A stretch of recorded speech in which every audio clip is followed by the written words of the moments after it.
It's the Amazon Echo Show 5. Let's get right in. Now, honestly, I'm not expecting this to be that different. 12 seconds later. I did not expect the differences that I'm seeing here already. Third generation, second generation, and so much is different.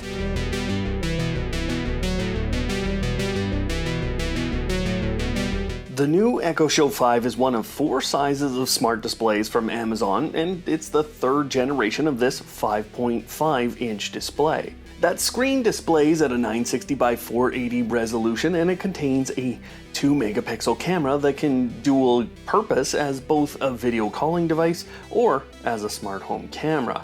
The speaker is slightly larger than previous versions at 1.75 inches and is top firing, giving an okay sound output that is a lot like other entry-level speakers from Amazon, except for one issue I'll explain later in today's video. The speaker can be used to play everything from podcasts, music, and even audiobooks from many services, or you can just stream just about any audio through the Bluetooth connection. Physically, the Echo Show 5 has been completely redesigned, with curves everywhere being the theme of the day. Its screen edges and even all of the buttons have this rounded design to them.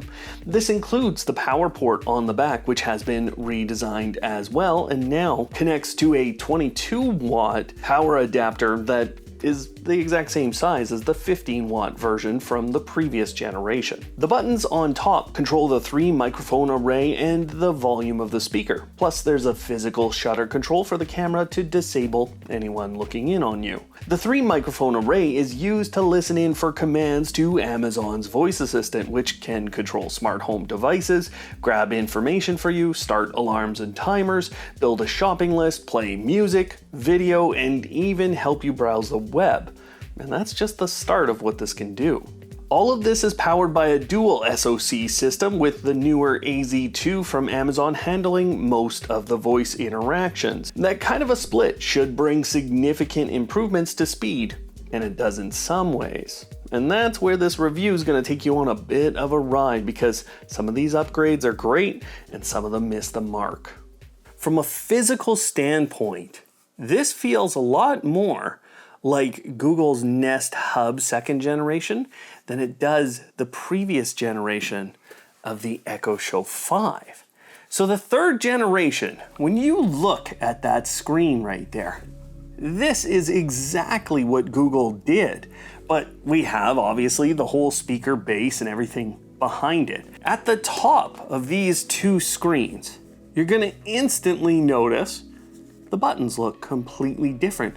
But what also has happened, this had a whole plastic cover around it. It also had the speaker out the bottom. That's what these were for. They were actually firing the sound off the table. And all of that has been eliminated. So we've essentially gone like that. By the time we get to the power supply, it's just a single plug, but we're missing the little, this was like a diagnostic port, although I get the sense on the bottom, which is another change here. On the bottom, there's a little box there, a little cutout, and I think the stands that I have seen work with that. So there's some extra accessories that can actually go on here. Now, because we eliminated the top here, okay? You notice there's 2 microphone ports on there. In this one, I know there's one sitting here between the volume and the mute microphone button. And by the way, these buttons, like, they're looking almost cartoonish. They're just kind of neat to look at, and I like how they feel. These felt kind of cheap, you know, they're not that fun to press. These feel really, really nice. Obviously, the other thing, you know, I told you the speaker, it's coming out the bottom on this 2nd generation. So it's sitting there, it's reflecting off your table. It's not the best. This is going to be firing into the air. And that should actually, if they've angled it right, if they've done things right, it should sound a lot better. And there is a slight increase in terms of the speaker. So 1.75 inch speaker, and this is a 1.65 inch. Now, size doesn't matter for everything here, folks. I'm sorry, I know you might have heard otherwise.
With the change in speaker location and how Amazon has balanced this speaker, in general I'll tell you that the third generation sounds better than the second. But there's an obvious difference when we jump up to the Echo Show 8. So if you're looking for improved sound, I would say it's going to be worth it to spend the extra on the Echo Show 8.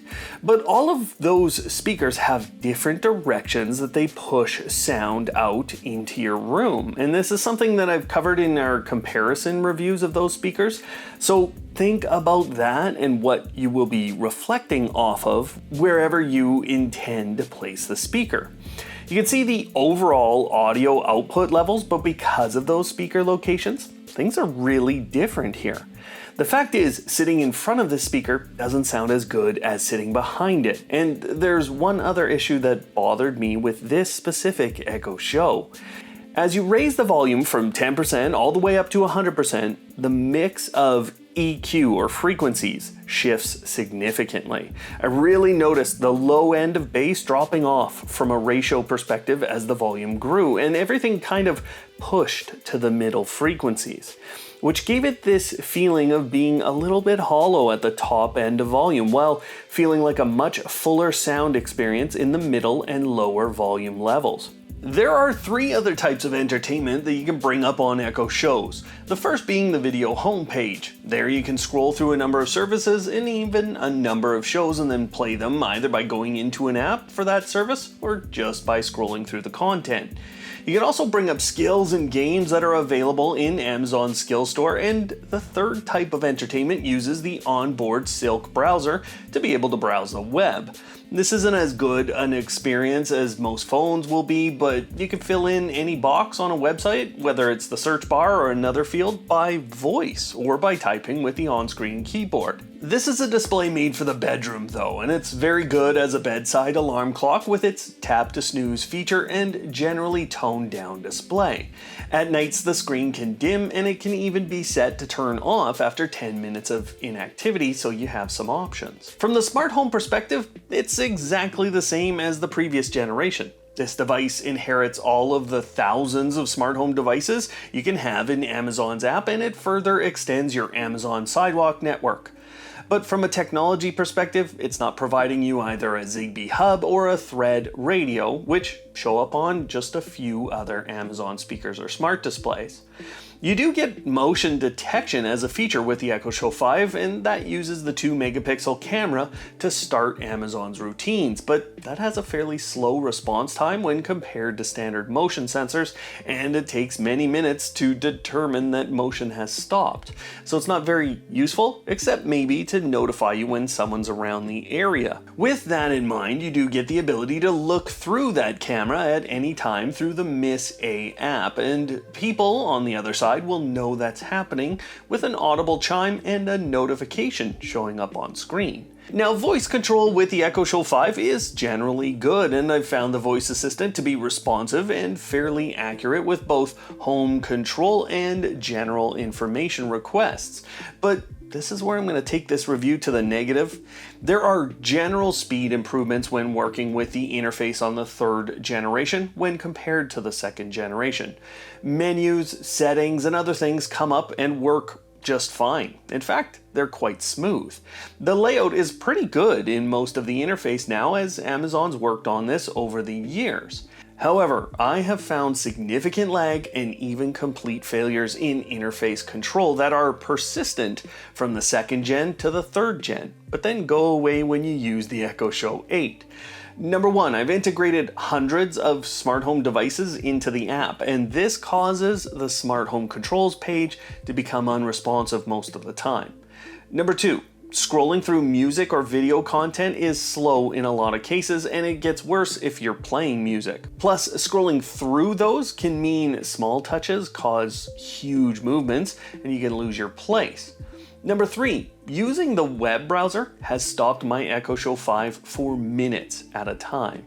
And we've talked about the music experience being a little better and the overall design looking nicer, but after those things, I'm having a hard time finding reasons to upgrade from this second generation.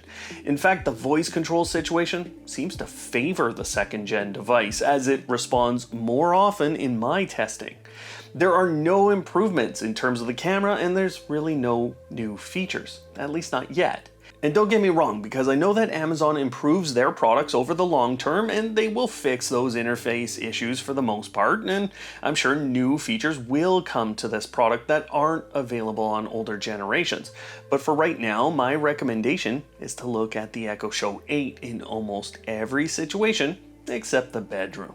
That's where the Echo Show 5 will shine, and where I think the new design will be really nice to have in your home. And it's not to say that the Echo Show 5 isn't great just from a feature perspective, because there is a massive list of things you can do with this device. It's just that it's not as big of an improvement as I had initially hoped for when I opened up the box. Alright Automators, that's what I've got for the Echo Show 5 3rd generation. But if you want to see more about the Amazon Echo speakers, like say our review of the Echo Pop right here, check out the playlist that's up on screen now. It'll give you all those comparisons you'll need and all of the reviews of these speakers to see which one you want to pick up. Otherwise, thanks for watching today, and of course, don't hate, automate.